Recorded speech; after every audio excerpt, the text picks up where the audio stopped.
Welcome back to our channel மாணவன் ஆசிரியர். இந்த விட நம்ம என்னோட பார்க்க போகிறோம்னு பார்த்தீங்கன்னா 12ஆம் வகுப்பு காலாண்டு பொதுத் தேர்வு செப்டம்பர் 2024 தமிழ் மீடியம் எக்கனாமிக்ஸ்க்கான கவர்மெண்ட்டோட ஒரிஜினல் கொஷின் பேப்பர் தான் பார்க்க போகிறோம். ஸோ மொத்த மதிப்பெண் 90 மதிப்பெண். இதில் அனைத்து வினாக்களுக்கு விடையிலி ஒரு மதிப்பெண் வினாக்கள் பொறுத்த வரைக்கும் ஒரு 20 இருக்குது. இந்த 20ம் புக் பேக்கில் இருக்கக்கூடிய கொஷினை நல்லா படித்து எழுதி பார்த்துக்கோங்க. 1 மார்க்கு குவார்டர்லி சிலபஸை பேஸ் பண்ணி. ஸோ அதுக்குள்ள 2 மார்க் பாருங்கள். 7 × 2 14. இதில் பன்னாட்டு பொருளியல் என்றால் என்ன, நெக்ஸ்ட்டு பணவீக்கம் என்பதன் இலக்கணம் தருக, தேக்க விகிதம் என்றால் என்ன, பெருக்கி வரையறு ரொம்ப முக்கியம்.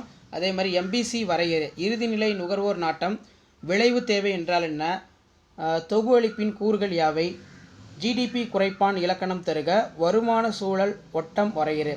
3 மார்க் பொறுத்த வரைக்கும் 7 × 3 21. 14 கொஷின் கம்பல்சரி. முதலாளித்துவத்தின் சிறப்பினை வரிசைப்படுத்து. நெக்ஸ்ட்டு பார்த்தீங்கன்னா தலைவீத வருமானம் பற்றி சிறு குறிப்பு வரைக, செலவு முறை பற்றி குறிப்பு வரைக, அதே மாதிரி ஜேபி சே விதியின் விளைவுகள் பற்றி குறிப்பு வரைக. நெக்ஸ்ட்டு பார்த்தீங்கன்னா பண அளிப்பினை தீர்மானிக்கும் காரணிகள் யாவை, இறக்குமதி கட்டுப்பாடு என்றால் என்ன, பண மதிப்பு நீக்கத்தின் நோக்கங்களை குறிப்பிடு. அதே மாதிரி பார்த்தீங்கன்னா நமக்கு 5 மார்க்கு 7 × 5 35.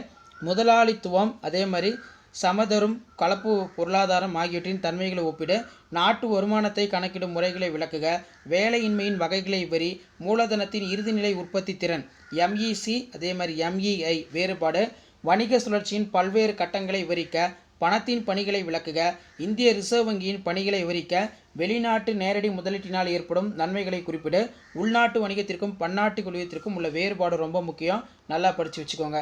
பேரின பொருளியல் பரப்பல்லை வரி, நாட்டு வருமானம் கணக்கீட்டின் உள்ள சிரமங்கள், அதே மாதிரி ஏடிஎஃப் ஏஎஸ்எஃப் இடையே உள்ள சமநிலை வரைபடம் விவரி, அதே மாதிரி முடுக்கி இயங்கும் வியத்தினை வரி, வணிக வங்கிகள் பணிகளை விளக்குக. ஸோ இதான் பார்த்தீங்கன்னா 12th standard economics common quarterly examination September 2024 Tamil மீடியத்துக்கான ஒரிஜினல் கொஷின் பேப்பர். மறக்காத வீடியோ ஃப்ரெண்ட்ஸுக்கு ஷேர் பண்ணுங்கள். மாணவன் ஆசிரியர் சேனல் சப்ஸ்கிரைப் பண்ணி வச்சுக்கோங்க.